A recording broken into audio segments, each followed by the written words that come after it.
Assalamualaikum warahmatullahi wabarakatuh. Sahabat seiman yang luar biasa.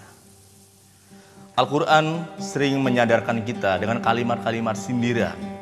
Kalimat berupa afala yatafakkarun, afala yatadabbarun, afala taqilun, dan sebagainya. Kalimat-kalimat itu harusnya menjadi renungan panjang untuk kita umat Islam, sahabat-sahabat seiman yang luar biasa. Mengapa menjadi renungan yang penting? Karena ternyata pikiran bisa menjadi salah satu rahasia sukses dan juga rahasia gagalnya seseorang. Sahabat-sahabat yang hatinya luar biasa.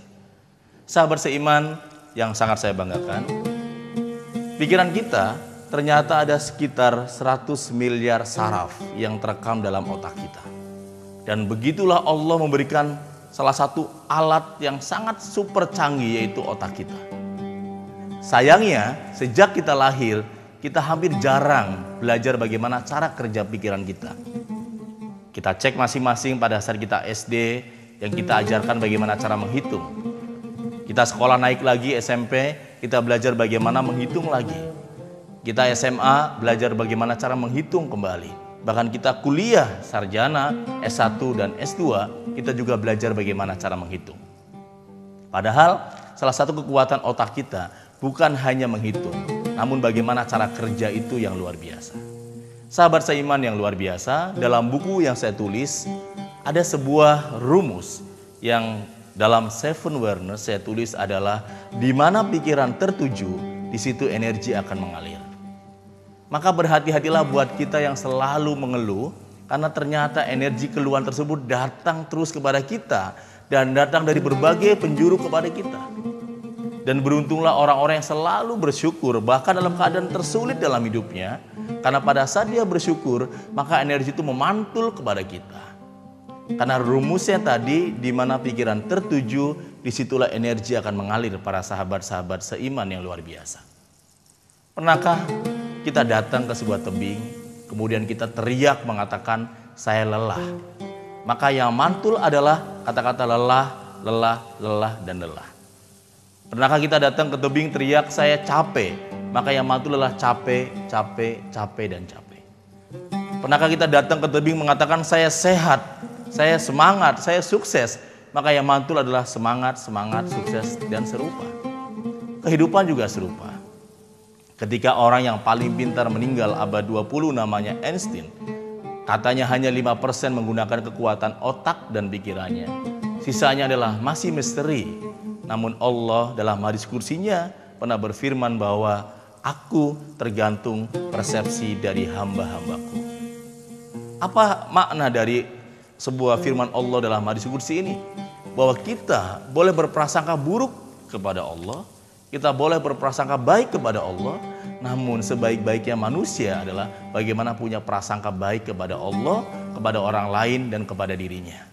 Kenapa seperti itu? Karena apa yang kita ucapkan memantul kepada kita. Apa yang kita pikirkan memantul kepada kita. Maka tidak aneh ketika kita melihat orang yang selalu bersedekah, bukan makin miskin, tapi semakin sukses, semakin sejahtera, bahkan semakin kaya, karena dia memantul apa yang dia katakan, apa yang dia lakukan.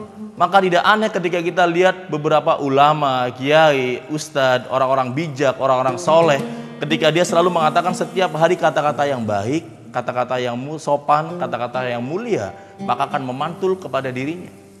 Maka kadang-kadang kita juga tidak aneh ketika ketemu tetangga yang tiap hari marah-marah, tiap hari kesal, tiap hari kecewa, justru semakin jadi pemarah tahun-tahun ini, karena jangan-jangan dia memantulkan apa yang dia ucapkan. Maka para sahabat seiman yang luar biasa, di Ramadan yang baik inilah kesempatan kita untuk mengubah itu semua, dimulai dari bagaimana cara berpikir positif. Dari berpikir positif akan melahirkan yang namanya tindakan yang positif, yang namanya amal baik. Dari tindakan yang positif akan lahir yang namanya kebiasaan yang baik. Dan dari kebiasaan yang baik itulah maka melahirkan nasib atau masa depan yang sangat baik. Maka umat Islam, sahabat-sahabat seiman yang sangat saya banggakan, Ramadan yang mulia ini kita rubah nasib kita, dimulai dari bagaimana cara berpikir kita. Kita buang prasangka buruk kepada pasangan kita, prasangka buruk kepada saudara kita, prasangka buruk kepada orang-orang yang menzolimi kita. prasangka buruk kepada mereka yang pernah mencibir kita. Karena pada saat kita berpikir baik kepada mereka, kita akan mendapatkan kebaikan dari manapun yang kita rasakan. Dari teman, saudara, sahabat yang luar biasa. Berhentilah mengeluh, sahabat-sahabat seiman yang luar biasa, karena setiap keluhan kita selalu merapuhkan jiwa kita yang kuat. Dan mulailah bersyukur dengan positif, karena syukur Anda selalu menguatkan jiwa kita yang rapuh. Walaupun jiwa kita rapuh, kalau kita senantiasa positif, husnuzon, maka pelan-pelan sang jiwa yang rapuh pelan-pelan bangkit kembali menjadi pribadi yang kuat dan menjadi manusia takwa. Saya menyebutnya adalah manusia di atas rata-rata. Semoga label yang Allah sampaikan dalam Al-Quran di bulan Ramadan, la'allakum tattaqun ini, semoga kita menjadi manusia takwa yang berhasil menggunakan 100 miliar saraf otak kita ini, kita gunakan untuk kebaikan dan menjadi energi miliaran yang sangat dahsyat untuk masa depan kita. Saya, Nanang Qasim Yusuf, wassalamualaikum warahmatullahi wabarakatuh.